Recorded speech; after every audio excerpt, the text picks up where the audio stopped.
important topics that are not related with coronavirus. And today, this is an important topic, human rights in Saudi Arabia. And I'm very happy and very pleased to have here all those speakers. And I would have to make a special welcome to Mrs. Atiq Cengiz, the fiancée of Jamal Khashoggi and founder also of Justice for Jamal.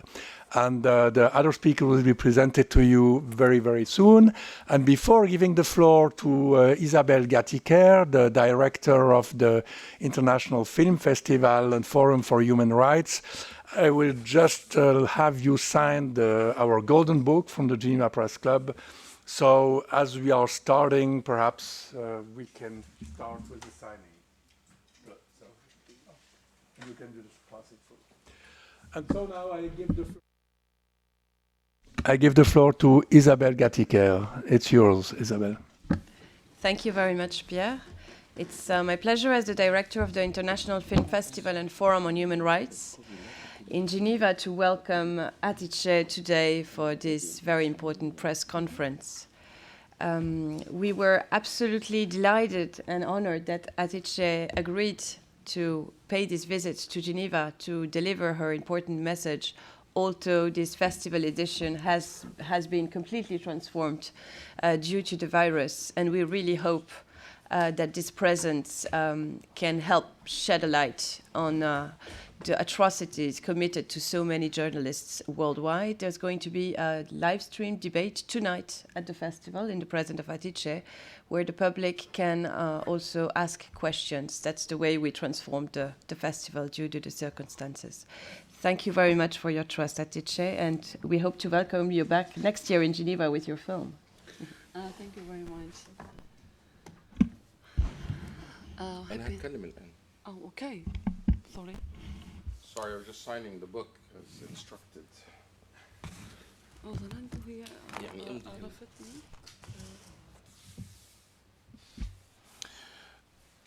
Good morning. My name is Ahmed Badir. I'm the president of United Voices. Thank you for joining us today for this important panel discussion. Thank you to the Geneva Press Club for hosting the venue and the event, and the chairman of the center for welcoming us, and also to the film festival for organizing and being part of the panel. Today's discussion is really important as it was advertised on the occasion of the 43rd session of the United Nations Human Rights Council in Geneva, No Peace Without Justice, together with the International Film Festival and Forum on Human Rights, have the pleasure to host this panel discussion on the human rights crisis in Saudi Arabia, being held here at the Geneva Press Club.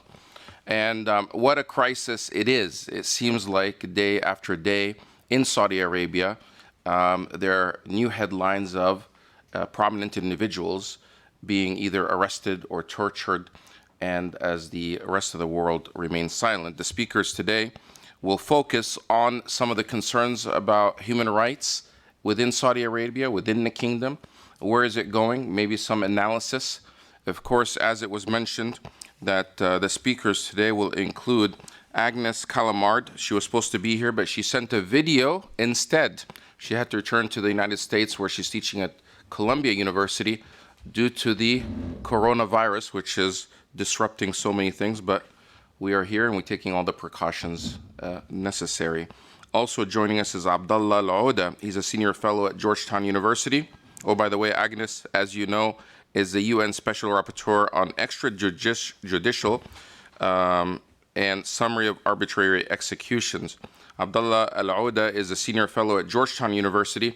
He is a PhD candidate, or actually already has his PhD, and he's the son of a famous scholar that is imprisoned within Saudi Arabia, Dr. Al-Ouda. Also joining us is Matthew Hedges. He's a social scientist and formerly arbitrarily detained in the UAE and was actually sentenced to life in prison, but I'm glad that he's with us here and he'll tell us more about that.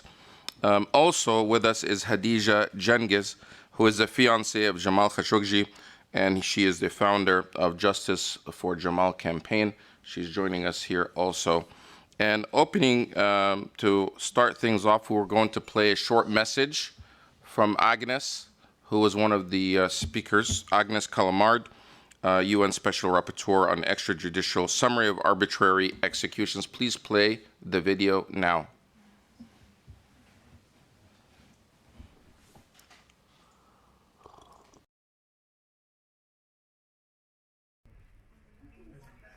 Dear friends, I am very sorry that I cannot be with you this morning. Unfortunately, I had to return to New York for reasons largely related to coronavirus. But I was very keen to at least share a few words with you about the killing of Jamal Khashoggi and the research for accountability. I want to welcome the other speakers and to mention in particular Atiche Sengis, who has become such a strong voice in the search for accountability and was, I have no doubt, will be leading the struggle in the months and years to come. The killing of Jamal Khashoggi and the search for accountability and truth-telling remains an important priority for me, and I know it remains an important priority for many people in the press freedom and human rights organization because of what it symbolizes and because it has become the emblematic of many other killings around the world for which we need to equally demand accountability.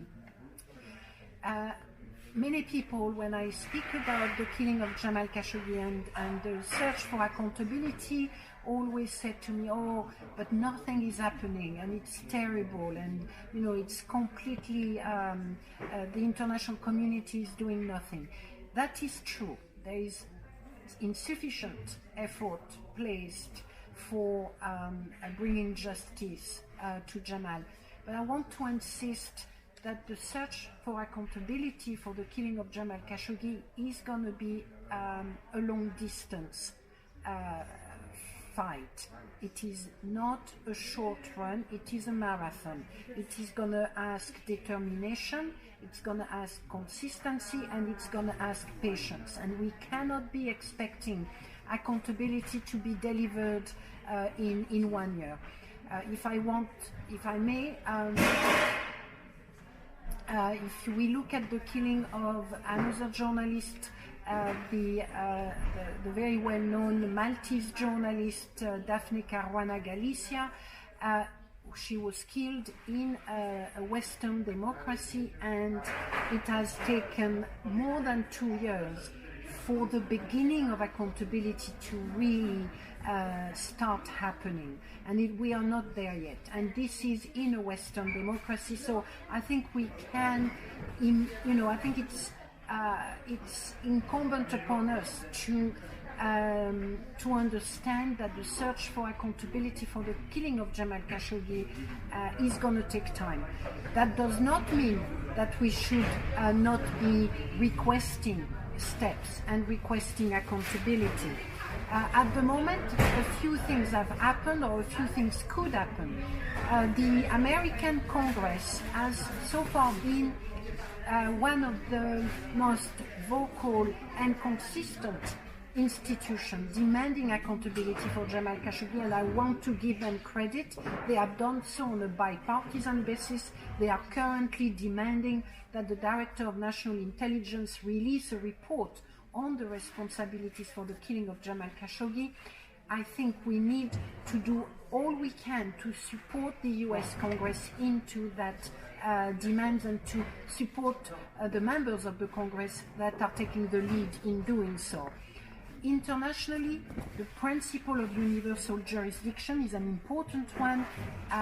It has not been explored yet with the case of Jamal Khashoggi. I am hopeful that in the months or years to come, lawyers and supporters will be able to bring cases against people associated with the killing of Jamal Khashoggi under the principle of universal jurisdiction. Thirdly, targeted sanctions against individuals are indeed a good option for the delivery of accountability. So far, in my view, those sanctions have not been at a level where they could bite. So I'm, demanding and calling upon you to ensure that, and to demand of our governments that targeted sanctions in relationship to Jamal Khashoggi, but more generally in relationship to violence against journalists, in relationship to threats against journalists, that we make use of those targeted sanctions and that we use them at the highest level of the government. That's where they bite. Targeted sanctions must bite for them to be effective, and that's what we need to demand. And finally, the G20, to be held at the end of the year in Riyadh, in my view, is an opportunity to gather energy, to recreate a momentum around the lack of accountability for the killing of Jamal Khashoggi. As I have already said over the last few months, by holding the G20 in Riyadh, I believe the international community is agreeing to being instrumentalized by the government of Saudi Arabia for the purpose of building a legitimacy and for protecting the reputation of Saudi Arabia. I am very disappointed that so far not one single country has taken a stand against going to Riyadh or has offered to hold the G20. And I'm hoping still that one of those G20 countries will be prepared to offer a different venue. If this is not going to happen, I think it is incumbent upon the countries that will participate to the G20 to use that event to publicly and in Saudi Arabia state clearly their commitment to the independence of the judiciary, their commitment to press freedom, their commitment to human rights protection. They should use the opportunity of the G20 to demand access to those journalists and defenders that are imprisoned. They should use the opportunity of the G20 to organize sessions about the protection of press freedom. So, in many ways, the G20 is a slap in the face of all those that are fighting for the protection of human rights in Saudi Arabia, but we also can turn that around, and we can make the G20 in Riyadh something that no one is going to forget because of our demands for justice and for human rights protection. More generally, if I may, in conclusion, what the last year and a half have shown to me is the important role that the media has played in keeping the killing of Jamal Khashoggi on the agenda. The last year and a half has demonstrated that when we come together, international media, press freedom, UN special procedures, we create an environment where the search for justice does not disappear off the international agenda, and we give a price to the silence or to the inability of the international community to act. So my last message to you all, actors, NGOs and civil society actors, is to remember that by speaking up, by keeping the issue on the agenda, by demanding accountability and justice, we demonstrate not only to Saudi Arabia but to other governments around the world that we are not turning our eyes away, and that there is a price attached to the killing of a journalist, and that ultimately nobody will get away with it.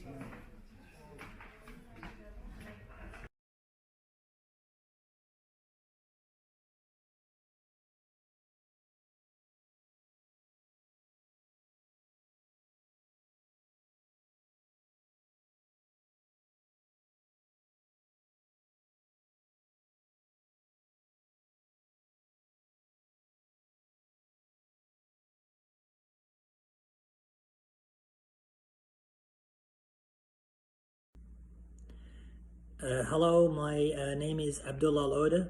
I'm a senior fellow at Georgetown University and a visiting adjunct professor at George Washington University. In the past few years since the current Crown Prince ascended to power, MBS, he cracked down on all segments of the Saudi society, including men and women from the north and the south, tribal, non-tribal, liberal, non-liberal, from all these segments of the Saudi society, and that included, of course, the current crackdown on even some royals. The idea here is that the level of persecution in the kingdom is unprecedented. The level of executions have reached a level that was not seen in the kingdom in the modern history of the Arab Peninsula.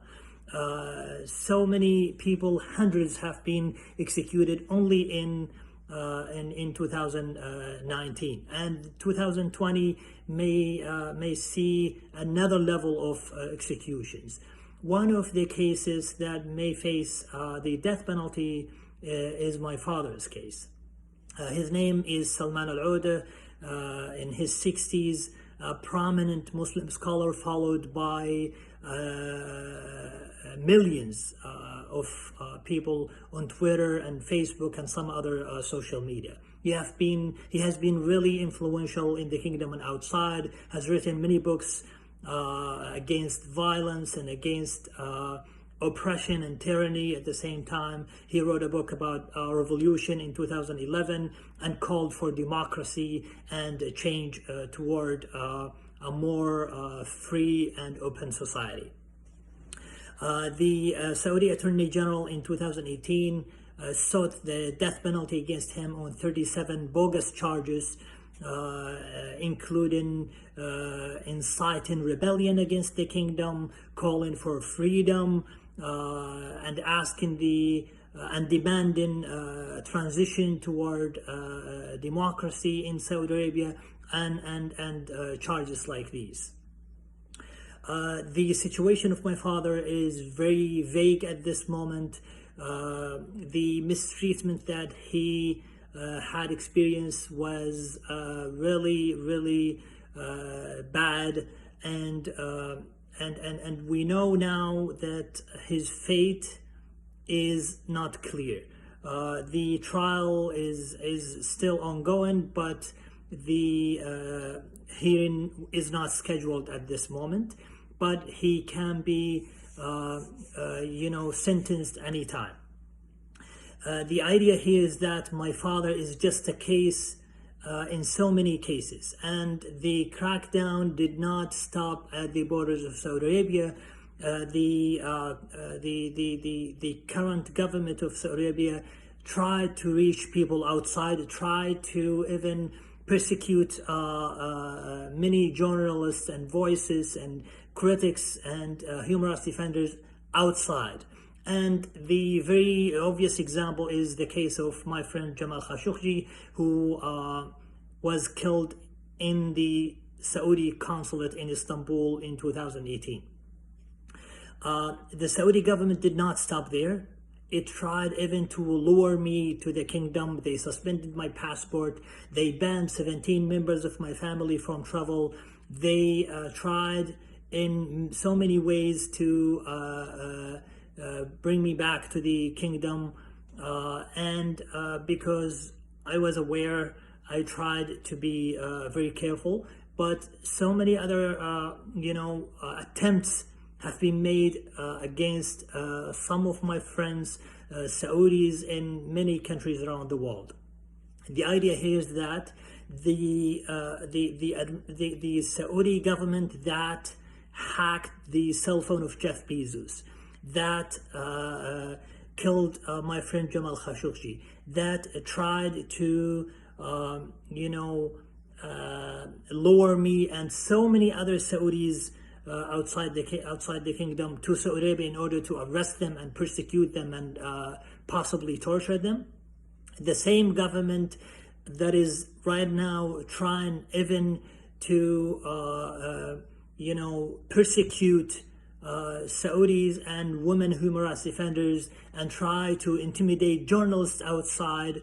That's the same government that is still waging one of the worst humanitarian wars in modern history in the Arab Peninsula in Yemen. It's the same government that actually cut ties with Canada over a tweet and put Prime Minister of Lebanon under house arrest. It's the same pattern and mentality that is attacking everybody, that is spreading destabilizing forces in the region, and these practices have to be stopped by the UN and by the rational actors in the international community. Thank you so much. Issues and restrictions. Some of the participants couldn't be here in person, but we thank them for sending their videos. Our next speaker is Hadija Cengiz. She is with the Justice for Jamal campaign. Hadija is a Turkish scholar and researcher in the Middle Eastern studies with a specialty in Oman. She is the fiancée of the slain Washington Post editorial journalist and writer Jamal Khashoggi, who was murdered inside the Saudi consulate in Istanbul on October 2nd of 2018. Since that day, Hadija has campaigned for the truth and justice for her fiancé and for the international community to hold accountable those who carried out the killing as well as those who ordered it. In her campaign, Justice for Jamal, she has testified at the United Nations Human Rights Council and the European Parliament, the US Congress, and various other national parliaments. Thank you for joining us today, and the floor is yours. Teşekkür ediyorum. Hepiniz hoş geldiniz. Şimdi en son Cenevre'ye geldiğimden bu yana yaklaşık 6-7 aylık bir süreç geçti. En son buraya bulunma sebebim İnsan Hakları Komisyonu'nda bir konuşma daveti üzerine gelmiştim. Toplamda Cemal'in vefatından 16-17 aylık bir süre geçti. Bu süre içerisinde birçok ülkeden farklı davetler aldım. Farklı parlamentolarda konuştum. Birkaç kere yine Cenevre'ye ziyaretim oldu. Fakat tüm bunlardan sonra elimizdeki tabloya baktığımızda maalesef bu cinayetle alakalı gerek Birleşmiş Milletler nezdinde gerekse Avrupa ülkeleri nezdinde ve Amerika'da dahil bu dava sürecinin hızlanmasına yönelik, suçluların cezalanmasına yönelik herhangi bir resmi, ülkesel bazda resmi bir adım atılmadı.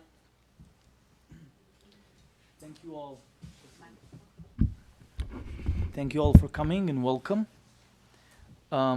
Last time I was in Geneva was around 6 or 7 months ago. I was invited by the Human Rights Commission at the United Nations, and I have spoken on the matter of killing of Jamal, on the issue that we're facing right now. And since his murder, so far it's been 16 or 17 months right now. I've visited various countries. I've spoken to national parliaments. But unfortunately, when we look at all the results of the efforts that we have made, when we look at this as a table, we still don't see that there's no speeding up the process of bringing the justice. There's no speeding up the process of getting a proper international investigation and trial to those who are guilty and to those who have committed this.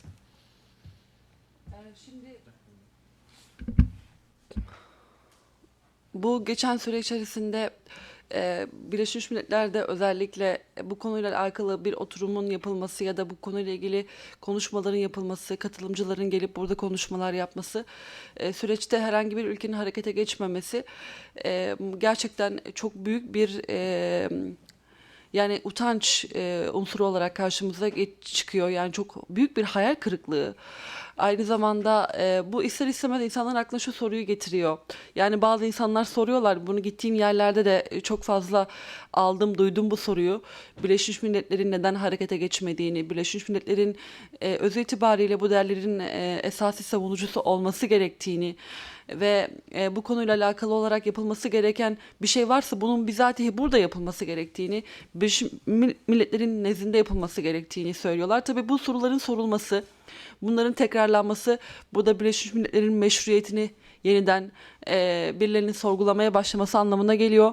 Bu da gerçekten içinde bulunduğumuz çağa bakıldığında içinden geçmiş olduğumuz Orta Doğu'daki savaşlar, işte dünya dengeleri vesaire, bütün bunların hepsini değerlendirdiğimizde gerçekten çok büyük bir meşruiyet sorgulamaya doğru gidiyor Birleşmiş Milletler nezdinde. O yüzden tarihi anlamda bakıldığında bu işin daha fazla tarihe siyah bir leke olarak geçmemesi için burada bizatihi Cenevre'de Birleşmiş Milletler nezdinde insanları harekete geçirmek, bir şeyler yapmak isteyen ülkeleri cesaretlendirmek için yeniden buraya gelip bu konuşmaları yapmak durumunda hissettim. Bu mesuliyeti, bu sorumluluğu kendimde hissettim. Since the last panel that I've had at the United Nations, and since I have visited so many different countries and so many different national parliaments and governments, I see it where I travel. I see it from the people that I visit. People are asking why is this matter? Why is this killing and this murder and this matter that we're dealing with, why is it not being handled by the United Nations? The legitimacy of the UN is being questioned right now, especially when we look at the age we live in. We see that all the wars, all the calamities. This is really causing for many people, and myself included, to question the legitimacy of the UN. Are they not supposed to do something? Are they not supposed to have a preventive task force that will prevent this or do something about this? Historically speaking, yes, we live in calamities, we live in very difficult times, but I'm here to remind UN and you all, I'm here to encourage you all to take some positive actions so that we don't send this black stain to history of mankind, but that we actually really do something about that. Özellikle burada altına çizilmesi gereken bir şey var. Ülkelerin tabii ki bireysel ilişkilerinden öte ülkelerin siyasi ve ekonomik çıkarları var. Yani ülkelerin yönetimi tabii ki duygusal motivasyonlardan hareket etmiyor. Bunun elbette ki farkındayım ve farkındayız. Ama burada önemli bir durum var. O da şu: bütün ülkelerin, özellikle Avrupa Birliği nezdindeki ülkelerin şunun altını çizmesi gerekmiyor mu? Ben bu sorunun gerçekten cevabını almak istiyorum. Siyasi çıkarların, ekonomik çıkarların önünde uluslararası evrensel insan değerler var. Ve bu insan değerlerin her çağda dokunulmazlığının olması gerekiyor. Ve öncelenmesi gerekiyor. Burada altını çizmek istediğim nokta bu.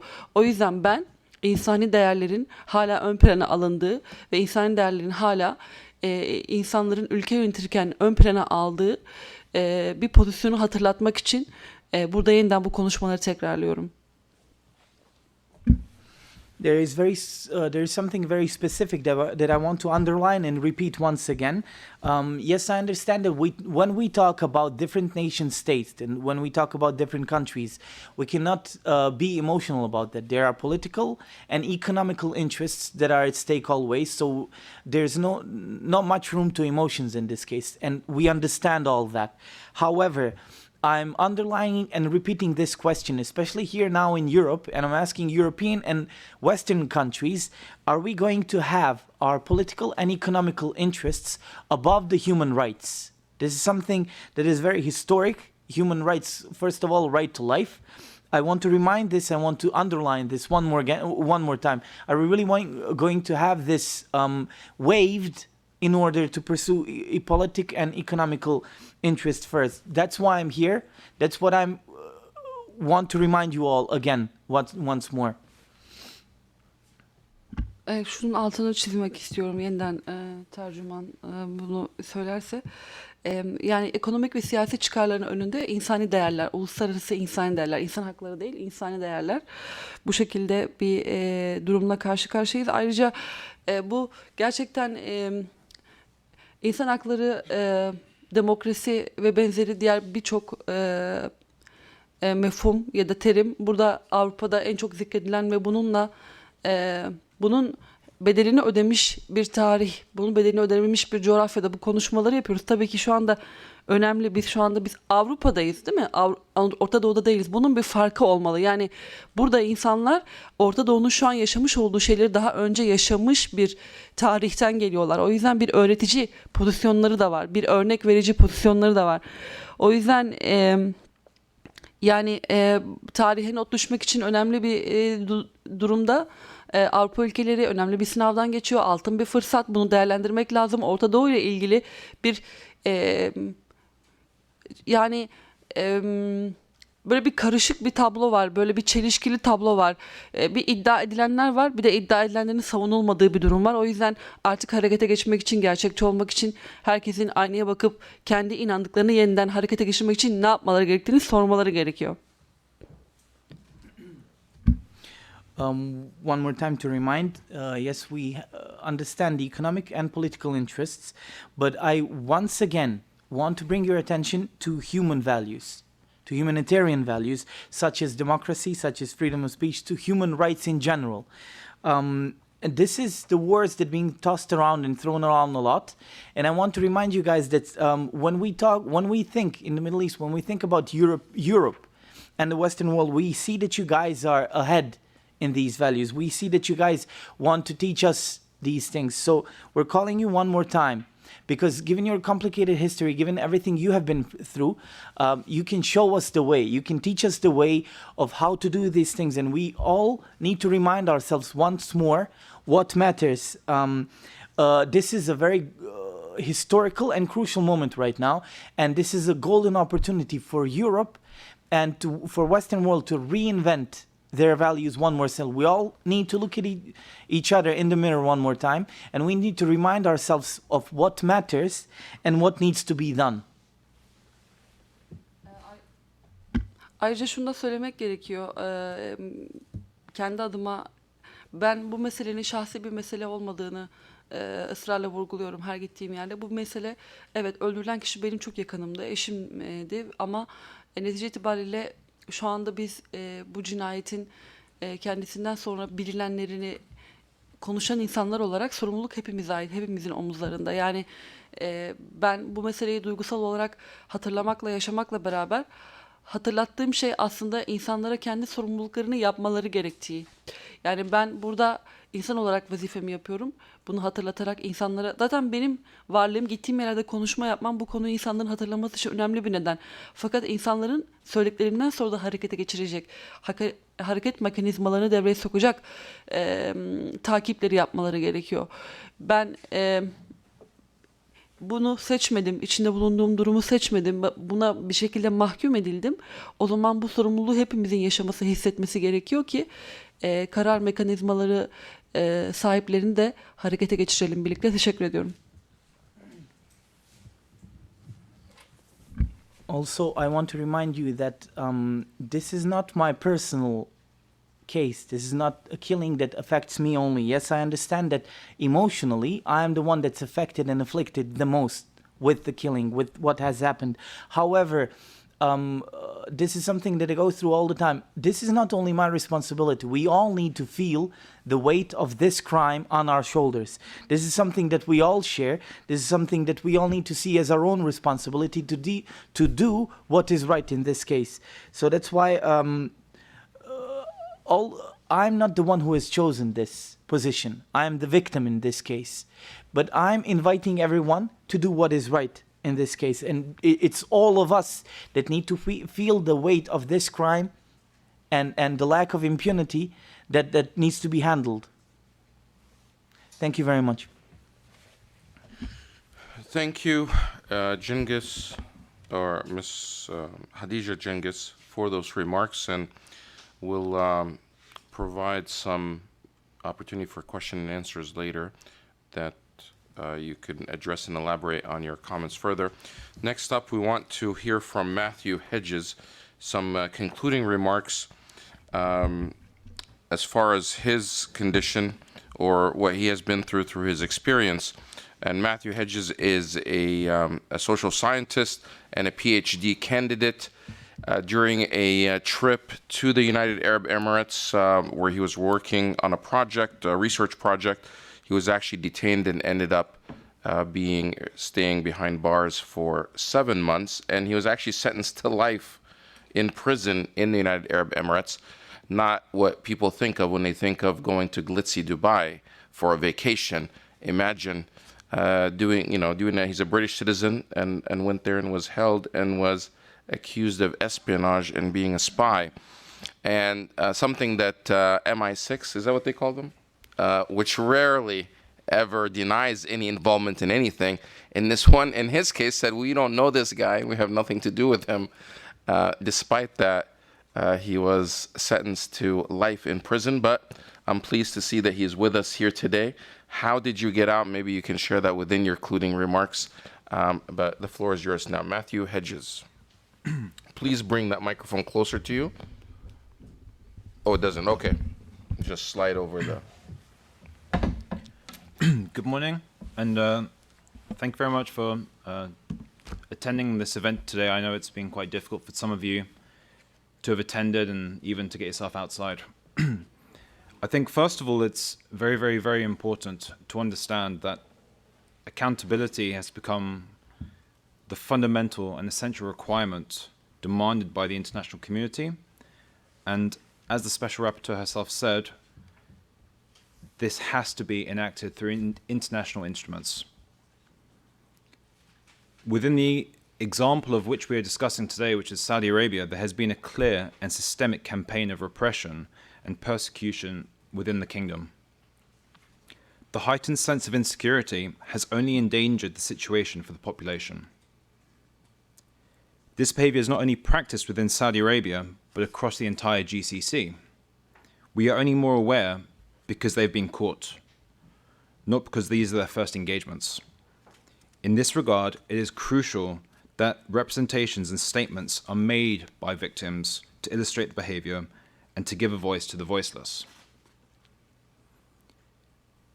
Given some of the personal testimonies and from what we've heard from other experiences, such as my own, and the consistent violations that have occurred, there is a clear need for a special rapporteur focusing on Saudi Arabia. This would ensure that the current violations that have occurred do not become normalized, but are highlighted for what they are: violations. The transparency and neutrality afforded by such processes and organizations such as the UN would provide an antidote to the abusive behavior of the kingdom's elites. We have seen, even just this last weekend, that political ambition and power maximization are prioritized above the stability and respect for human dignity. Despite the rule of law, and as another victim of arbitrary detention, abuse and torture within the region, there is a need for a persistent capability and dedication to combating the abuse of authoritarian states. States such as Saudi Arabia have shown an effective capability at influencing the behavior of foreign and Western states. This is why the UN is such an important instrument in this fight. We've heard from Hatice the frustrations at dealing at that level, because we often don't know what's happening behind the scenes, and that's why it is so important to have a figure such as a special rapporteur focusing on this state and on this region would be such a key tool in the fight. Even last week, we've seen in London that the ruler of Dubai, Mohammed bin Rashid, he had influenced members of the Foreign Office to silence an investigation into the disappearance of one of his daughters in the UK. It was later found out that he himself had actually kidnapped her and taken her back to the Emirates. These instances are normal. We've enabled them to become normalized. And I think if we can continue to have evidences such as that from the panel here today and from others, we can continue to highlight these transactions and condone them. And I want to thank you all for attending, and we look forward to hearing your questions. Thank you very much. Thank you so much, Matthew Hedges, for that. Interesting, Hadija Cengiz. Matthew Hedges is suggesting to use a United Nations instrument called the Special Rapporteur to focus on Saudi Arabia. There are other examples of it, like Iran, like Somalia. There are special rapporteurs designated for those countries, as well as North Korea. Do you think that this is a mechanism that could be useful, especially regarding the case of Jamal Khashoggi and others? Interpreter, can you ask the question? Canım, size şey soruyor. Şu Uluslararası Birleşmiş Milletler'in Special Rapporteur dedikleri o heyetin acaba özel devletler için şeyleri var, yani Saudi Arabistan, İran, Kuzey Kore gibi o devletler için onların yetkileri var. Acaba Cemal'ın durumu da aydınlatarak onlar kullanılabilir mi? Onlar hakkında ne düşünüyorsunuz? Evet, uluslararası bağlamda bir takım kanunlar var. Ben tabii ki hukukçu olmadığım için çok detaylı bir bağlamını bilmiyorum. Bunun bu kapsamda değerlendirilebilir mi? Fakat burada değişik bir durum var. Çünkü Suudi Arabistan kendi topraklarının dışında bir ülkede bir cinayet işledi. Dolayısıyla burada Türkiye'nin kanunlarına uygun bir yaptırım söz konusu olabilir. Yani cezalıların yani suçun Türkiye'de işlenmiş olması uluslararası hukuku birazcık daha daraltıyor. Yani hareket alanını daraltıyor. Fakat şöyle bir şey var. Bu Magnitsky yasası ve yine Amerika'da bir takım yasalar var, işte JASTA vesaire.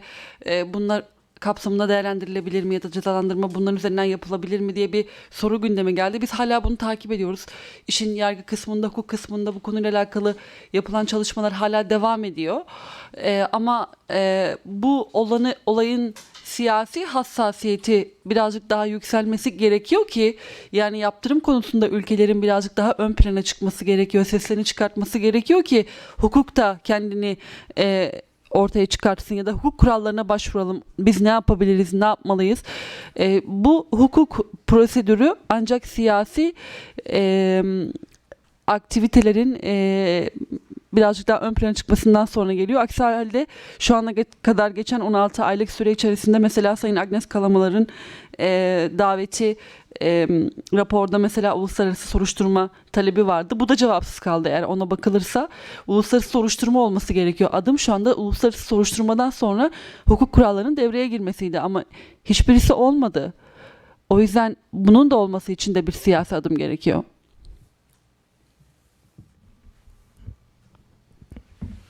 Right. I understand that given that Saudi Arabia has committed this crime outside their own borders, this actually involves international law, and I understand that there are international regulations and laws regarding this matter. And because I'm not a lawyer myself, I don't know. But from what I've seen is because the crime was committed on the soil of Turkey.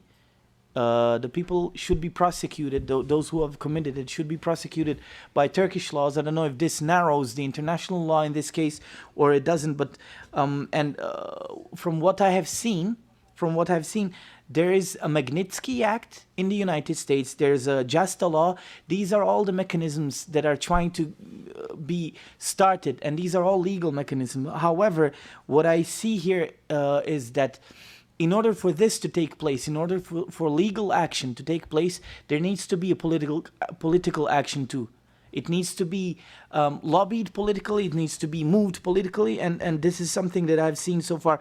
Because, for example, we have an international investigation and report by Special Rapporteur Agnes Kalamard, and that report requires an international impartial investigation. However, we still don't see that happen. We have a UN report demanding an international investigation. We still see that didn't take place.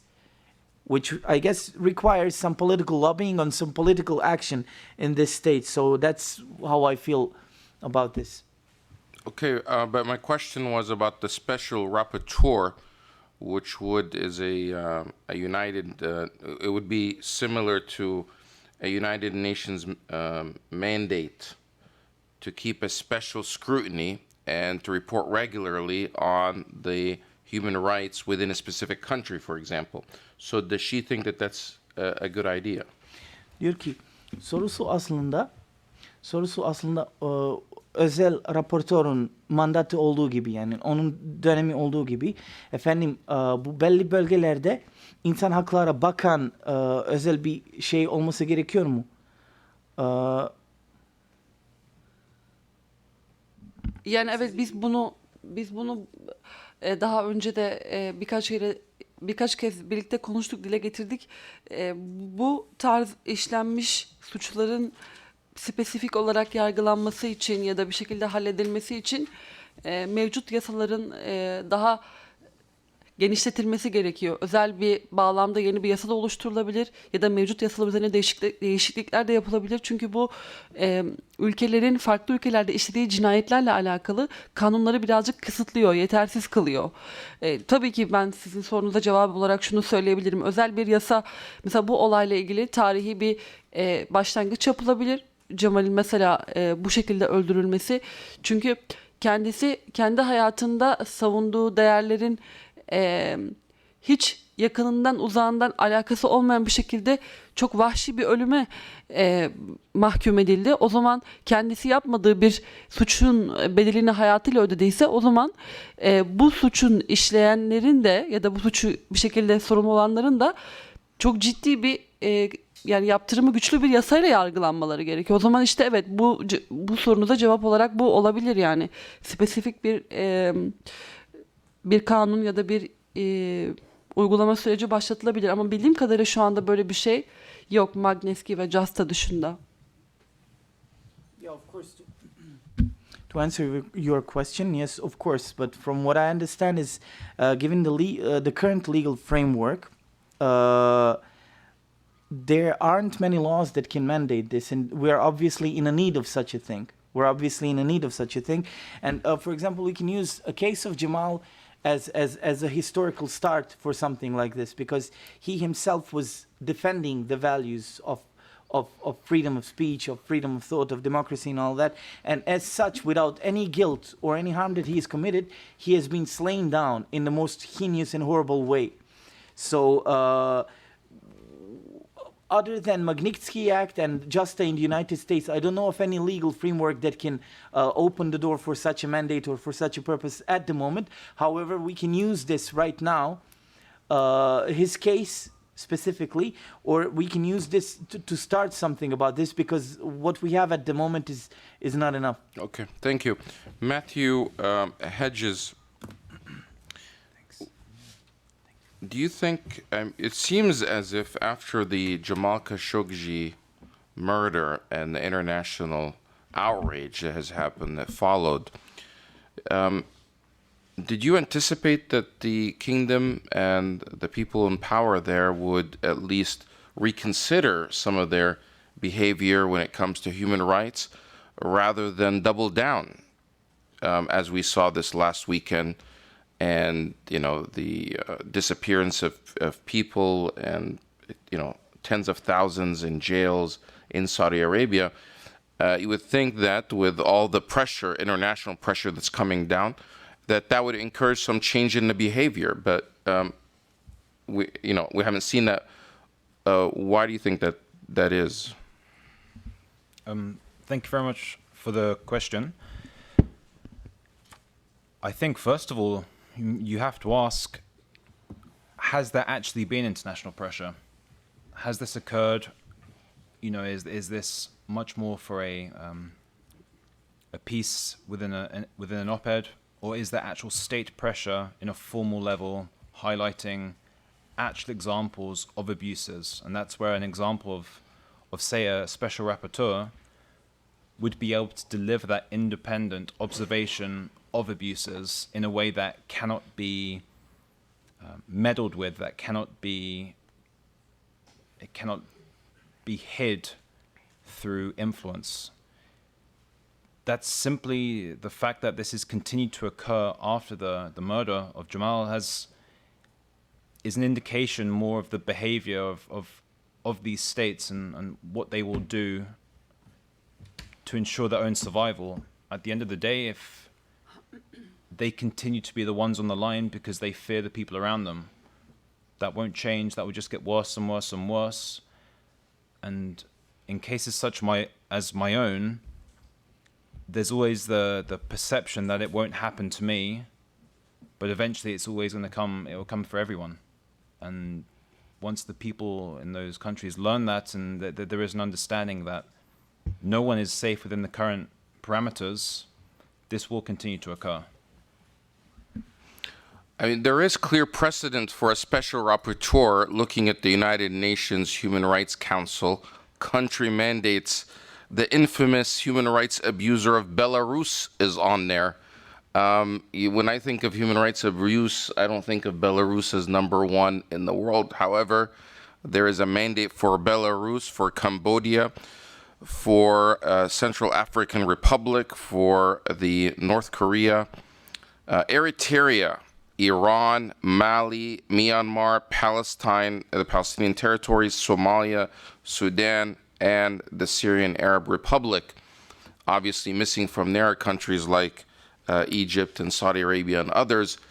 A follow-up question, why is it that you think some of these countries like Sudan or Somalia that are not necessarily very powerful, or Belarus, have a country mandate, whereas other powerful countries, rich countries like Saudi Arabia, don't have the similar pressure? Matt, again. So I think you answered your own question. Those countries have largely experienced conflict. It's easy to be able to illustrate and understand why they may have failed to transition to a more peaceful time. But those serial abusers, that they haven't started doing this in the last 6 months, in the last year. This is something that's systemic. It's happened for decades. But they have a tool that others don't. They have that ability to purchase influence. They have that ability to expand the perception of themselves. They find ways to change our behaviors, to change our perceptions of them. And you can see this through the whitewashing of certain events. You know, exactly as Agnes was highlighting, the G20 being held in Riyadh later this year is the clearest indication of that fact, because they are legitimizing that behavior at the international level. Okay, with that said, we're going to turn it over to the floor for some Q&A. Please state your affiliation, and you have 30 seconds to ask your question. And then if we can have the panelists limit their remarks to 1 minute, so that way we can take as many as we can. So not all at the same time, please raise your hand.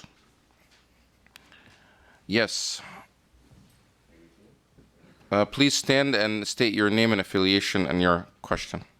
Martin Desapinto, independent journalist, formerly with Reuters. A quick one, Matthew. A few years ago,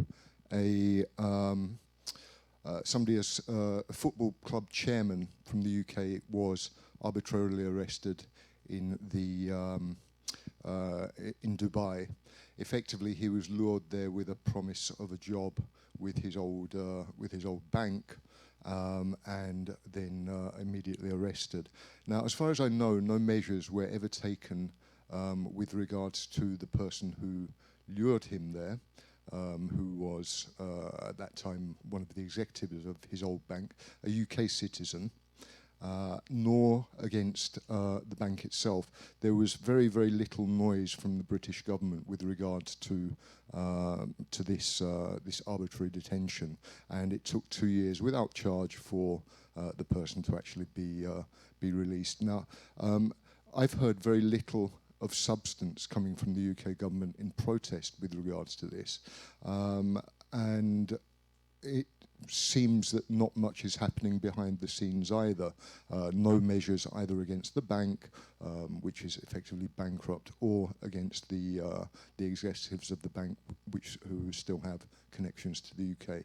Any explanation that you've heard with regards to Thank this? you. I'm not sure I would be the appropriate person to specifically answer about that case. Maybe there are others that I could point you in the direction of afterwards. However, again, as I'm going to point back to the High Court's decision last week with regards to Mohammed bin Rashid, you can see that there is a clear process of influencing decisions, of finding ways to quiet or to redirect investigations. Even with my own case at the FCO, it is now with the political ombudsman to do an independent review, because the FCO clearly failed to deliver, my own protection. And the former Minister of State for the Middle East, Alistair Burt, he's now the chairman of the Emirates Society, mandated by the UAE Embassy in London. When you start having that high, powerful network seeping into civil society, you're going to continue to have these types of interferences. Not seeing that there are any hands currently, I wanted to ask, do you have a, okay, yes.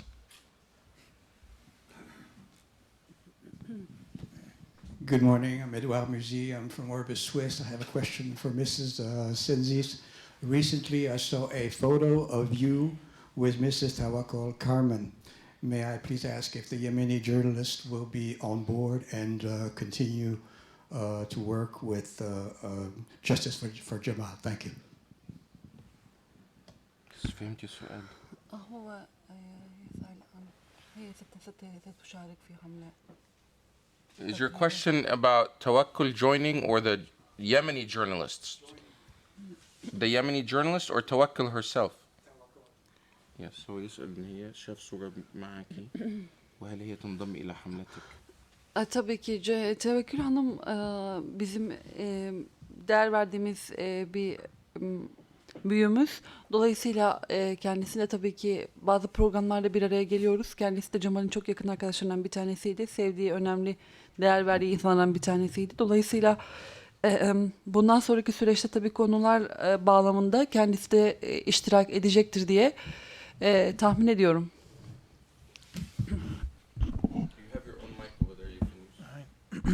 Yes, of course.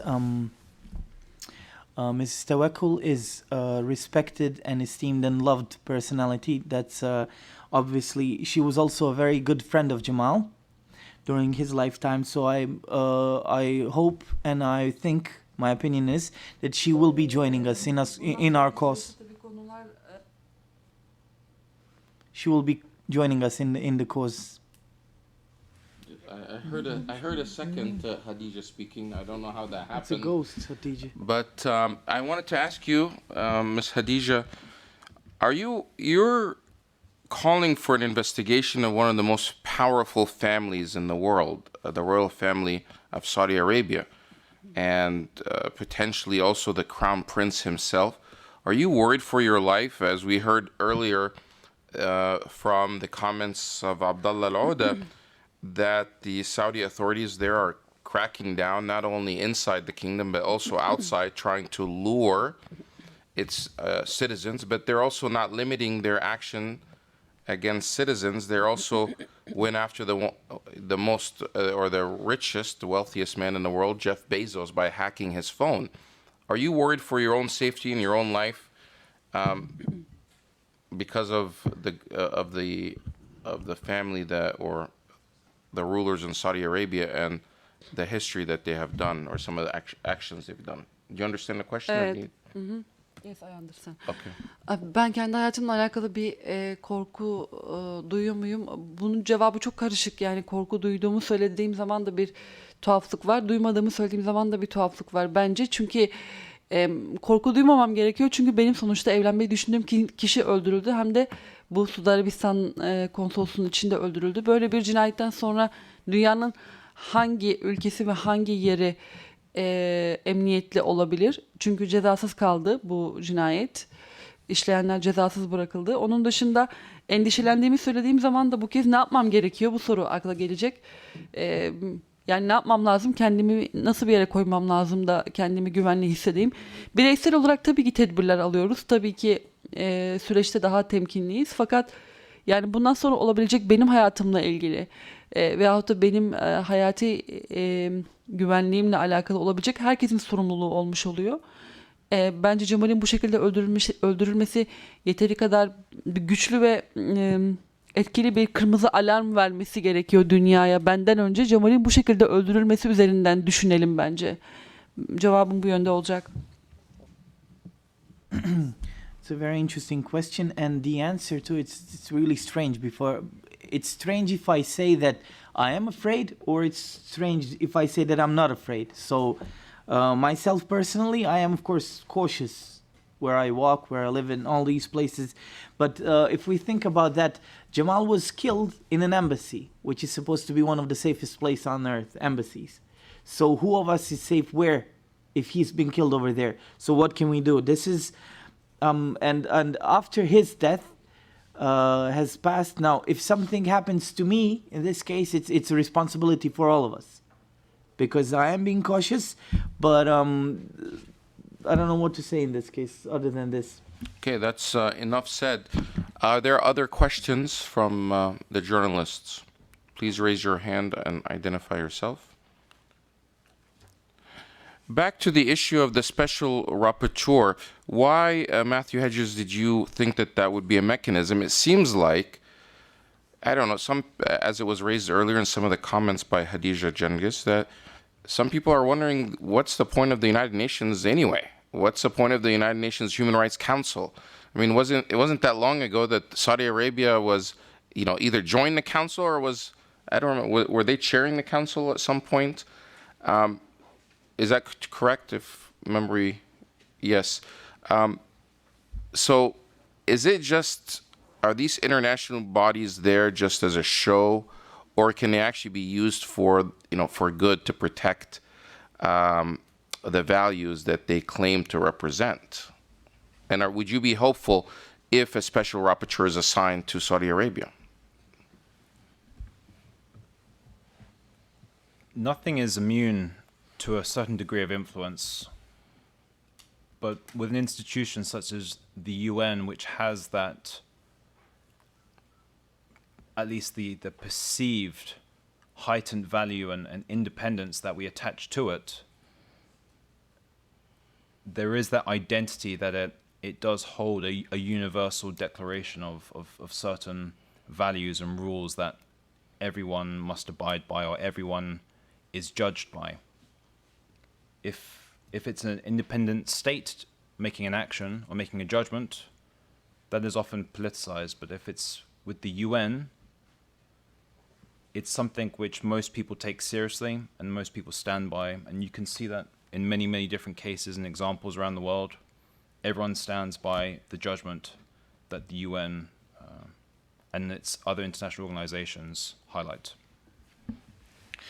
Turning over to Hadija Cengiz, are you hopeful that the United Nations can actually take action when it comes to Jamal Khashoggi's case? And why do you think that it seems like that they are unable to hold certain countries accountable?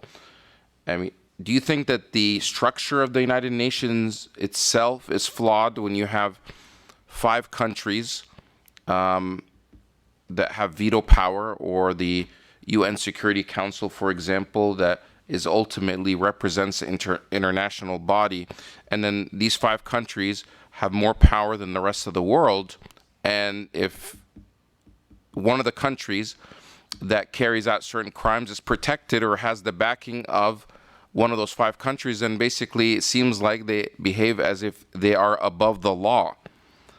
Do you see that that's a problem?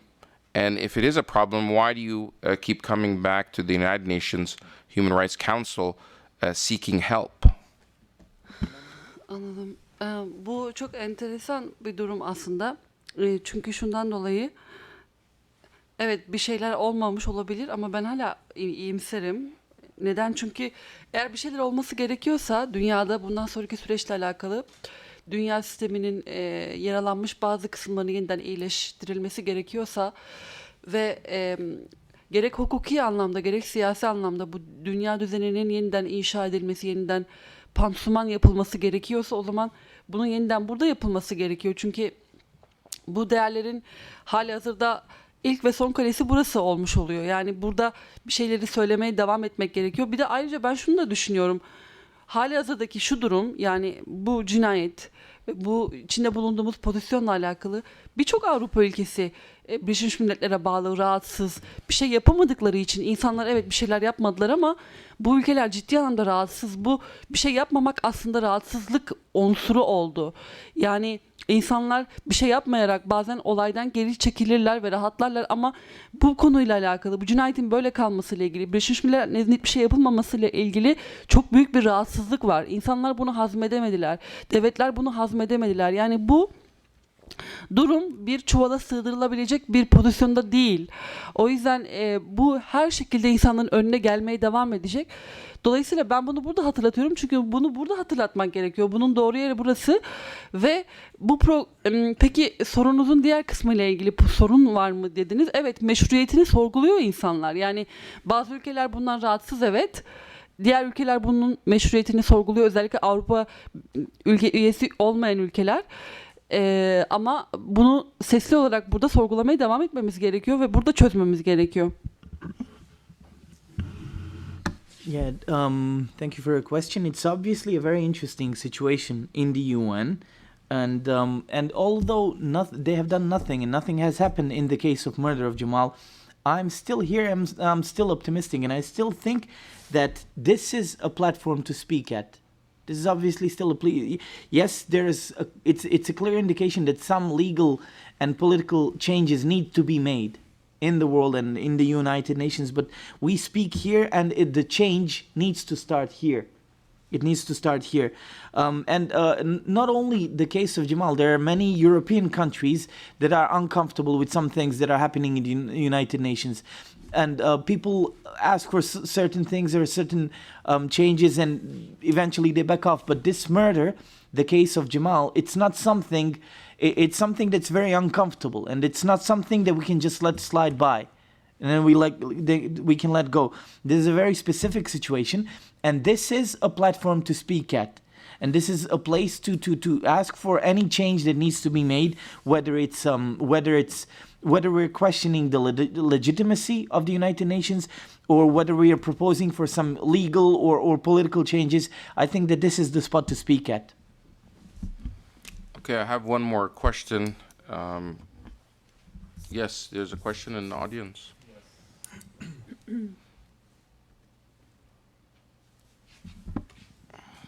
Yes, thank you. I'm Pierucci, Swiss Press Club. Question to Mrs. Hatice Cengiz. What exactly do you expect and want absolutely to know about the case of Jamal? What facts are you looking for exactly? Can you tell that? Benim tam olarak beklentim aslında sizin bizatihi bünyenizde yapılmış ya da yazılmış rapor, Agnes Hanım'ın ileri insanlara sunduğu raporun beklentisi bütün dünya gündemini gerçekten çok ciddi anlamda endişelendiren raporuyla beraber ama yaptırım noktasında şu ana kadar bir cevap alamadığımız uluslararası soruşturmanın başlatılması bir an önce. Evet, gecikmiş olabiliriz, evet üzerinden çok zaman geçmiş olabilir ama unutmayın, Birleşmiş Milletler'in bünyesinde hazırlanmış bir rapora Birleşmiş Milletler'in bizatihi kendisinden bile bir cevap gelmedi. Yani burada ülkelerin bireysel yapmış oldukları ya da yapmamış oldukları davranışları konuşmuyoruz. Bizatihi Birleşmiş Milletler'in içinden çıkmış bir raporun cevapsız kalmasından bahsediyoruz. Bu çok önemli bir şey. Bu rapora bence birkaç tane ülkenin bir araya gelip Güvenlik Konseyi'nde harekete geçip bunun için bir başlangıç yapmaları gerekiyor. Benim talebim ne? Benim talebim aslında bu olayı bu şekilde mi kapatacağız sorusunu sesli olarak sormaya devam etmek. Tabii ki kapatmayacağız. Yani biz elbette ki Cemal'i geri getiremeyiz ama bu cezasızlığın bundan sonraki süreçte olabileceklerini engellemek adına, sorumluların cezalandırılması adına bir şekilde dünyanın bir cevap vermesi gerekiyor Suudi Arabistan'a. Hayır, biz bunu kabul etmiyoruz demesi gerekiyor. Bunun siyasi yaptırımı varsa siyasi, hukuki yaptırımı varsa ki var olmalı ve diğer bütün alanlarda ve yakında mesela bir G20 zirvesi var Suudi Arabistan'da. Bu konu üzerine de konuşulabilir ama bu belki ikinci adımda, diğer noktalar daha elzem diye düşünüyorum. When you ask for my expectations, when you ask exactly what I want, you all have a report that was prepared by Ms. Agnes Calamard that calls for an international investigation. And this report came at a very specific time. It's what's also interesting is this report was prepared by a UN special rapporteur, and UN was the first who ignored them, who ignored it. So we can't not have an answer in this case. We need obviously to look at this report and its finding, and we need to do something. We need to have Security Council states or someone in the UN say, we need to start this investigation. Some action needs to be taken. That's one thing. We cannot, are we going to leave this cry to go away unpunished? Is this what we're looking for? There is a responsibility. There are the responsibles. They still have not been brought to justice. So my request here is very clear. It's very clear. It's in the report. Some things needs to be done. There are other topics as well. For example, G20 in Saudi Arabia. There's something that we can look at later on. But for now, we have the report. Yes, some time has passed. Nothing has been done. But still, it's not too late. We cannot get this crime and these people to go away unpunished. As you can see, as that is the case, they continue behaving as they want to. So we need to indicate that there needs to be an accountability in this case. And this is my personal... We cannot bring Jamal back, but we can send a message that this cannot be done. Thank you. Can I just follow up with one question, please? Yes, okay. Jamal was a reporter and a columnist for the Washington Post. What for support do you have from this very powerful newspaper? Washington Post'tan nasıl bir destek aldınız? Hani onlar çünkü Cemal... Anladım soruyu.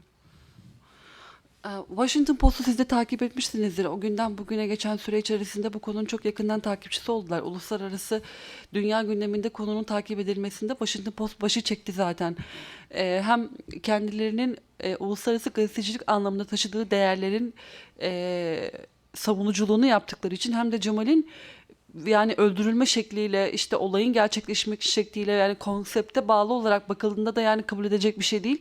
Dolayısıyla her iki pozisyonda da olayın üzerine gittiler ve gereken birçok şeyi yaptılar. Bundan sonraki süreçle alakalı aslında sadece Washington Post değil, diğer bütün dünyanın önemli medya yani organların hareketli geçmesi gerekiyor. Özel olarak onlardan nasıl bir destek aldım? Manevi destek aldığımı söyleyebilirim. Onun dışında medya anlamında verdikleri desteği zaten hep beraber gördük. Meseleyi ne kadar çok uzun bir süre takip ettiler. Bundan sonraki süreçte spesifik olarak yapmak istediğimiz konularla ilgili de bizim destekçimiz olacaklar tabii ki. Böyle bir duruşları da var. Onu da söylemek lazım. Well, if you guys all follow the Washington Post, you can see that since the day one, they have been the front runners and the forerunners of this of keeping this issue in the media. That's of course a very clear thing that they have done. They tried to bring as much attention of the world to this case as much because they're all defending their own values of democracy, of freedom of expression, and Jamal was one of them as well. So it goes in a bundle that they have defended this and they kept it in the media as much as they can. They have kept on going and writing about this. That's one thing. They've done a lot of things, I can say.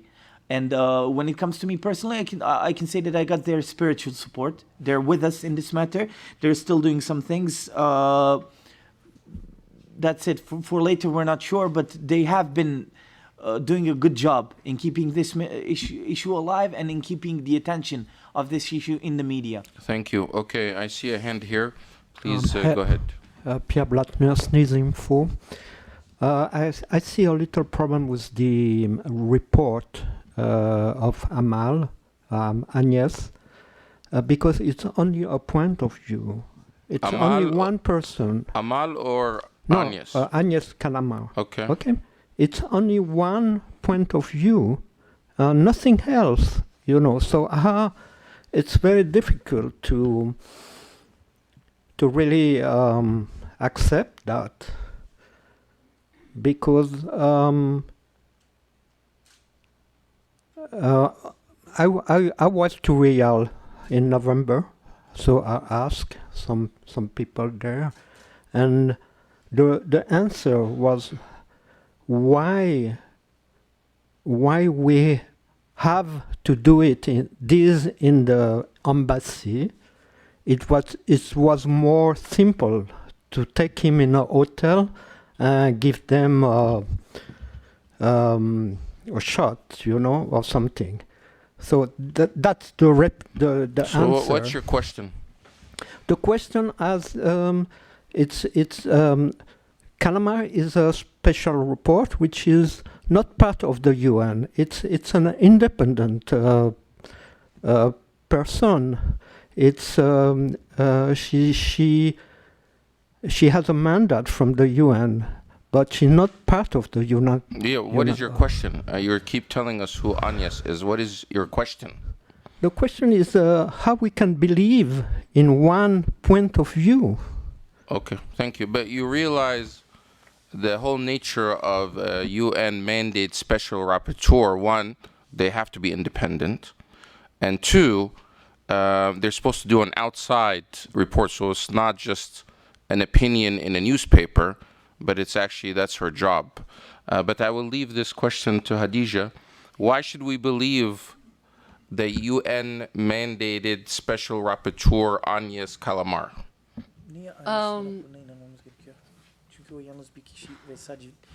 Anladım. Yani Agnes Hanım Birleşmiş Milletler bünyesinde çalışıyor. Bağımsız falan değil. Birleşmiş Milletler bünyesinde özel raportör olarak çalışıyor. Kendisinin uluslararası alanlarda işlenmiş suçlarla alakalı takip ettiği dosyalar var. Birleşmiş Milletler'in dışında bir durumda bir kişi olarak bu dosyayla ilgilenmedi. Yani kendisinin şahsi olarak harekete geçmesi evet oldu, doğru. Kendisi inisiyatif aldı. Birleşmiş Milletler'in içinde bünyesinde çalışan birisi olarak bu konuyla ilgilendi. Ama Birleşmiş Milletler'den ayrı olarak yapmadı bunu. Bireysel olarak, insan olarak değil. Onun buradaki pozisyonuna tabii ki güvenmeliyiz. Ayrıca bir de şu var, neden böyle bir raporun yayınlanmış olmasına sizin sormuş olduğunuz sorunun cevabını biz almamız gerekiyor Birleşmiş Milletler'den. Yani onların cevap vermesi gerekiyor. Bu rapora Birleşmiş Milletler'den de bir cevap gelmedi. Yani sizin sormuş olduğunuz sorunun çok böyle mantıkla açıklanabilir bir cevabı yok bence. Well, to answer your question, Agnes was mandated by the UN to do this. She is a special rapporteur for extrajudicial killings. She's done cases like this before, and this is the case that she has taken. She did not do this on her own. I mean, yes, she was an independent investigator, but she was mandated by the UN. And also, there was no response from UN to this report whatsoever. They also didn't confirm or deny the findings in there. So, I mean, there's no logical answer to your question. She's an independent rapporteur mandated by UN. This was her duty. She's done it within her mandate, impartially, and they also didn't respond. So we can't give a response to that question. Okay, thank you. The young... No, right now we're going to go to the next... Sorry, I'm chairing the meeting. Okay, you can respond after the fact. We have to give a chance to other people, right? Thank you so much. Let's give them a chance. You had your chance, and maybe you didn't do the best job in the question. Next in the back, please. The young lady. I am Barbara Bibo. I'm an independent journalist. I wanted to ask, following up on the issue of the criminal investigation that has been demanded by Mrs. Calamar in her report. When she issued it, she called upon the Secretary General, Mr. Guterres, to take the initiative. And she invited him to start an investigation, and she said he could have done so if Security Council members would have requested him to go ahead. Now we know that at least 3 of the permanent members, if not 4, are arms suppliers to Saudi Arabia. So we have to be realistic and understand that probably they will never make a request for an investigation. But did you have a chance to have her meet with the Secretary General or talk to him? And are you aware of any undue pressures that he may have been receiving for not bringing this forward?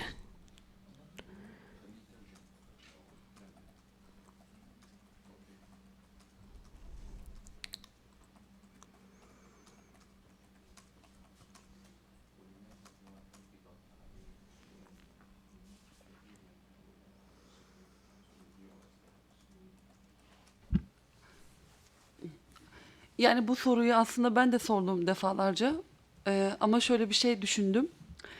Netice itibariyle böyle bir talepte bulunmak, yani görüşmek ya da görüşmemek çok önemli değil. Bir şekilde bir araya gelinip bir yani istişare yapılabilir. Fakat ben amaca yönelik genellikle görüşmelerimi gerçekleştirmeye çalışıyorum. Amaca derken sonuca odaklı, bir şeyler umduğum ve bir şeyler olabileceğine inandığım zamanlar taleplerde bulunuyorum. Şu aşamada Agnes Hanım'ın raporunun cevabının ilk önce gelmesinin gerektiğini düşündüm. Kendisiyle bir görüşme yapmayı düşünmedim. Bundan sonraki süreçte düşünülebilir ama ayrıca şu da var. Elbette ki Birleşmiş Milletler'de çok önemli bu üye ülkelerin 5 tane konseydeki üye ülkenin ilişkileri, özellikle ekonomik çıkarlarından dolayı bir takım kararların alınamıyor olması muhtemel. Fakat şunu da unutmamak gerekiyor, bu süreci bu şekilde atlatamayız. Yani bu sürecin bu şekilde bir cevabı olamaz ve bunu da kabul etmiyoruz. O yüzden hem Agnes Hanım konuşmaya devam ediyor, raporunu anlatmaya devam ediyor. Ben de onu desteklemeye devam ediyorum. Bizim yapmamız gereken bu. Herkes yapması gerekeni yaparsa aslında bundan sonraki süreci daha olumlu değerlendirebiliriz diye düşünüyorum. Okay, we're good. Go ahead, translate, please. Yes, I also thought about this question, but when I meet people, I always have a specific demands and expectations of those meetings. That might be the reason why I still haven't met with the Secretary General, because I don't know what else would he. I thought about the pressure he might be under, about the Security Council permanent members that might be vetoing this decision. However, in the later period, it is possible in the later time that I will request to meet with him. That's one thing. And the other thing is there is still no response from the UN to Agnes's report. That's also something that we're waiting for. And I mean, I'm doing what I'm doing. And I understand that because of the political or economical interest of some countries, they're not starting the investigation. But they also have to understand that I'm not going to let go of this issue, and that I will do what I need to do. I will speak who I need to speak, but we cannot let go of this issue and just have it be forgotten about. So everyone needs to do what they're doing, and I'm doing what I'm doing, and which is asking for justice. For the interest of time, I'm going to take 3 questions, follow, and then we'll answer them. 1, 2, and then 3. Thank you very much. Hatice, what do you expect from your country, Turkey? Do you think that Turkey could be the member state of the UN who could ask for this investigation? Thank you.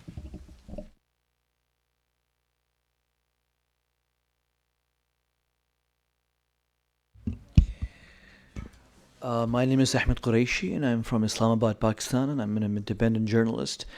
And I would like to ask Khadija a question. I've spoken to Saudi and Turkish officials. These 2 countries are major countries in the region, and they have differences on support of various and different policies in the Middle East and the Gulf region. Is your case in any way has become a political football between these two countries? Is it? Do you feel that you're constrained because of the relationship, since you're based in this crime, this incident happened in Turkey? Do you feel that this case is somehow influenced by the political back and forth between Turkey and Saudi Arabia in the region? Has it been politicized in some way? Do you feel that pressure? And then one more. Yeah, my name is Nawaz Shah, independent journalist. Question for Khadija, if you're comfortable answering it. What sort of messages following Jamal's brutal murder have you had from the leadership of Saudi Arabia? Have you had any support and remorse? And a quick question for the organizers is, in the interest of balance, did you invite the Saudis to today's event? Thank you. Thank you. The three questions again, what is Turkey doing to support Khadija or to support the case? And then second question, is this case, has it become politicized and become a political football being used between Turkey and Saudi Arabia back and forth? And number three, what was the question? What sort of messages have what message does she have for the Saudi leadership? Did you receive any messages from the Saudi leadership? And to the organizers, did they invite the Saudis? No, I don't know. Actually, I'm not the organizer, but I'm not sure if they were invited and if they would attend. And we know they wouldn't attend. Yes. So, thank you. So we'll handle those questions first, and then if there's time, because we're actually now running out of time, and the press club is saying our time is up for the next meeting, so we'll wrap this up shortly. And thank you for your patience. Son sorudan başlayayım. Suudi Arabistan'dan herhangi bir şekilde bir cevap almadım, bir arama, bir mektup vesaire. Şu ana kadar böyle bir şey olmadı. I'll start with the last question. I've got nothing from the kingdom so far. I've got no messages, nothing at the moment so far. İkinci soruyla alakalı, Suudi Arabistan ve Türkiye arasında siyasi bir olay mı oldu bu cinayet? Bununla alakalı olarak ben şöyle düşünüyorum. Türkiye, biliyorsunuz, içinde bulunduğumuz süre içerisinde Orta Doğu'da çok ilginç bir dönemden geçiyoruz. Bölgedeki bütün komşularımızla çok enteresan bir kritik ilişkiler içerisindeyiz. Yani Suriye'deki, aslında bizim Türkiye olarak duruşumuzdan değil, bölgedeki gelişmeler bizi komşularımıza böyle gergin ve tırmanan böyle bir pozisyona sürükledi. İşte Suriye'deki, Libya'daki, işte Mısır'daki olanlar vesaire, biz bölgedeki hareketleri, halk hareketlerini desteklemek üzere çıktığımız bu yani Arap Baharı'nın başladığı günlerden bugüne kadar bazı olumsuz gelişmelerden doğrudan etkilenen bir ülke konumuna geldi Türkiye. Dolayısıyla Suudi Arabistan'ın ülkemizde işlediği, topraklarında işlemiş olduğu bir cinayeti siyasi bir topa ya da bir siyasi bir olaya dönüştürmeyecek kadar akıllı ve zeki bir ülke Türkiye. Dolayısıyla Türkiye'nin Orta Doğu'da kaybedecek ikinci bir ülkesi yok. Yani Orta Doğu'da yeniden bir gerginliğe tırmandıracak kötü bir ya da gerilimli bir ilişkiye başlatacak bir durumu yok Türkiye'nin. Çok hassas dengeler içerisinde çünkü Orta Doğu. Dolayısıyla Suudi Arabistan'ın pozisyonuna bakarsanız yine aynı şekilde çok önemli bir ülke. Kaybetmeyi düşünmediğimiz bir ülke bizim için. Bence Türkiye'nin burada uluslararası kamuoyunun anlamadığı şu: Türkiye yapması gerekeni yaptı. Diğer ülkeler yapması gerekeni yapmadığı için Türkiye'nin yaptıkları çok fazla siyasi bir olaya dönüştürülüyormuş gibi algılanıyor. Yani kendi ülkesinde bir cinayetse, yani kendi ülkesinde bir cinayet işlendi. Daha başka ne yapılabilirdi? Yani örtbas mı etmesi gerekiyordu? Yani bunu diğer ülkelerin yaptığı gibi siyasi çıkarlar ya da ekonomik çıkarlar adı altında kapatabilirdi, üzerine gitmeyebilirdi, ama bu etik olarak doğru olmayacaktı. Bence yapması gerekeni yaptı. Kesinlikle siyasi bir şeye falan çevirdiği yok. Bilakis Türkiye aslında Suudi Arabistan'ı çok önemsiyor. Bölgedeki konumunu da önemsiyor. En yakın müttefiki olarak da görmek istiyor. Ama maalesef Suudi Arabistan her gün farklı kartlarla geldiği için yani bu gerçekleşemiyor. İlk sorunun cevabı olarak da ilk sayfamı çevireyim. the second question, well, we can say that there's a very strange and weird situation going in all of the Middle East right now. And we as Turkey are going through this. It's not only the case that we have with Saudi Arabia, the Jamal's murder. There's so many other things that are causing tensions in the area. So we have the case of Syria, we have Libya, we have developments in Egypt. Everything that's going on is very strange. So all these negative events have not affected us. We are trying to be as wise as we can, and we have, as a country, Turkey has not gone under the influence of anyone, and they've kept this issue alive and in public, and they've disclosed everything that they needed to disclose. So they've had a very good response in this case. They haven't been under influence to anyone to silence the investigations or do nothing of this nature. We want to see, we as Turkey, we want to see Saudi Arabia as a key ally in the area. However, they come with a different agenda every day. So but we have been wiser than to fall under anyone's influence in this case. So, and I cannot say that we in Turkey have seen this issue as something that was politicized, as used as political football, as you said. So that's pretty much. Thank you. Do you have any? This question. Yes. Okay. Briefly, please. Türkiye'den beklentim aslında Türkiye'nin yapması gerekenleri yaptığı için Türkiye'den beklentim bundan sonraki süreçle ilgili Anayasa Mahkemesi'nin konuyla alakalı bir soruşturma sonucu olacak. Onu bekliyoruz. Onun yayınlanması. Onun dışında yani Türkiye'nin yapması gerekenleri yaptığı için şu anda bunları konuşabiliyoruz. O yüzden bunun dışında ne yapılabilirdi bilmiyorum. Yani bence Türkiye Birleşmiş Milletler bünyesinde ne yapılabilirdi? Bence buradan herhangi bir şekilde sinyal alamadığı için, yani bu rapora Birleşmiş Milletler'in nezdinden bir cevap gelmediği için Türkiye bence ilk önce harekete geçmesi gerekenlerin harekete geçmesini bekliyor. O yüzden bir şey yapmak istemiyor, daha fazla tırmandırmak istemiyor. When it comes to the first question, whoever asked about the Turkey and my expectations of Turkey, they have done what they have done. They have done the investigation. It's been public and open. At the moment, we're waiting for a constitutional court to bring a decision about this case. This is something that we're waiting from right now. When it comes to the question of Turkey under the influence of United Nations, we're waiting for a signal from you guys. We're waiting for UN to take action, and we're ready. So, and we can speak about everything that we speak, and all the things and facts we know about the crime are thanks to Turkish investigations right now, and them being open and allowing and sharing whatever findings they have. So we're waiting, we're ready, we're on board. We need some more action in the UN, whoever asked that. Okay, I'm getting the signal that we're out of time, but I just wanted to make sure that Matthew Hedges, who was also part of this panel, and just to offer you a question that I've been meaning to ask. The G20 is supposed to be held in Riyadh this year, in November, at the end of this year. Do you think that that's the best venue at this time, at this time? Is that the best venue? And what does it mean for Saudi Arabia, and what does it mean for the rest of the world to go there? And despite all the human rights crisis that's happening, is that the place? What message does it send to the world by hosting the G20 in Riyadh? And that will be the concluding remark. And as you can see, the chairman is here about to jump on the stage and push us all out. Oh, he's just listening, but he got closer. Okay. Just a small question. Wait. Why the UN, they don't take at least 2 reports? Why?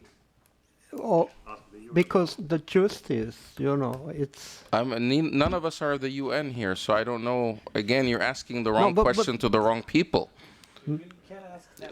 I'm chairing this meeting, please, okay?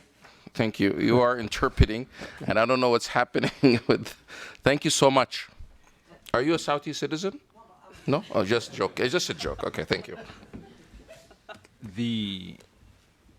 Having the G20 hosted in Riyadh, it tells the rulers, it tells the royal family in Riyadh that their actions are acceptable they're not condoning them. They're elevating their actions. They're rewarding them to be able to continue bringing stability to the kingdom and to the region.